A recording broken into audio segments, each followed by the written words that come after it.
Мен негізі Шымкенттің келінімін, Түркістан облысы Темірлан ауылының келінімін. Сондықтан келінге және қазақ әйеліне тән нәрсенің бәрін жасаймын. Мен енді қазақ отбасына келін болып түстім. 17 жылдан бері қазақ отбасында келінмін, сәлем де салдық. Жұмыстан келгеннен кейін мен ылғи да қыздарға айтам, жұмыстағы әйел адамдарға, қыздарға, әріптестеріме екінші смена, әйел адамда екі смена.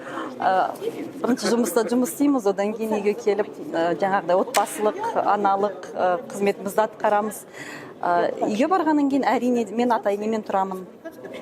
Алматыда. Сондықтан әйел адамға қатысты барлық жаңағыдай нәрселердің барлығын орындаймыз. Тамақ пісіру, тамақ алдырмаймын, тамақ пісіру, үй жинау, қыз балаларды үйретемін, соның барлығына мен қыздарым бойжетіп қалды. Сондықтан оның барлығы әйел адамның бойында болу керек. Қызметтен бөлек, кәдімгідей әйел адамға тиесілі барлық дүниенің барлығы бойынан табыла білу керек. Біз енді қазақ болғасын, депутат болсам да біріншіден мен қазақтың қызымын, қазақтың әйелімін. Біріншіден мен үшін отбасы. Бірінші менің жаңағы жолдасым тұрады, әке Асқартау дейді, одан кейін мен балаларым тұрады, одан кейін ғана жұмысым. Әйелдің 40 жаны бар дейді, бәріне де үлгеремін.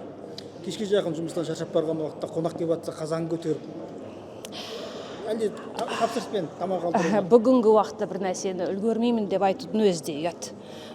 Техника да бар, барлық мүмкіншілік бар. Сондықтан да қазан көтеруде түк тұрмайды біз үшін. Мен екі қыз баланың анасымын. Екі балам бар, жолдасым бар. Жолдасым менің тірегім.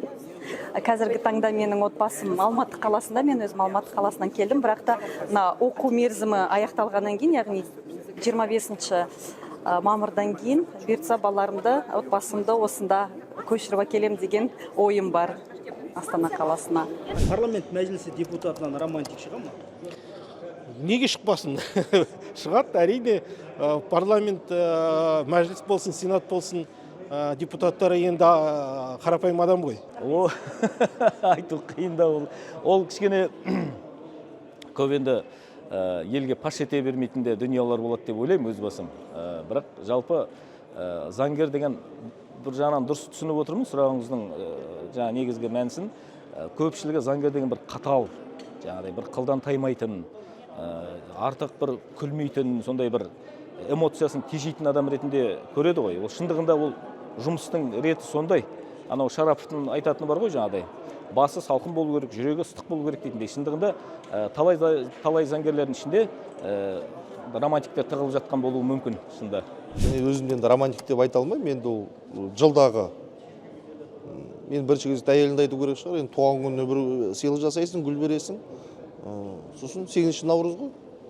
Кейін енді үйленген күннің есіңе түсіп жатады. Сол кезде бір гүл алып бересің. Енді бұлай қатты романтик деп айта алмаймын. Бір сәтте қолыңызға түбегейлі бір екі мәселені түбегейлі шешіп тастау тетігі берілсе, бірінші кезекте қандай мәселелерді шешкен болар едіңіз? Біріншіден, ауыл әйелдерінің зейнетке шығу уақытын азайту осы мәселе. Екінші мәселе қазір тағы да ауылмен байланысты агробанкті ашу мәселесі. Мінекей, осы екі мәселені көтеретемін. Бірінші кезекте қандай үш проблеманы шешкен болар едіңіз? Біріншіден ондай тетік маған берілмейді. Екіншіден бұл елдегі ең күрделі деген үш мәселені шешуге алаяқ азаматтар көп. Мен мысалы үшін ондай мүмкіндік болатын болса, мен маңайыма, төңірегіме осы мәселелерді шеше алатын, осы мәселелердің мән-мәнісін білетін азаматтарды жинап алатын, емді соны ақылдасайын. Не істеуіміз керек? Мен бір пайғамбар емеспін аспаннан түскендей.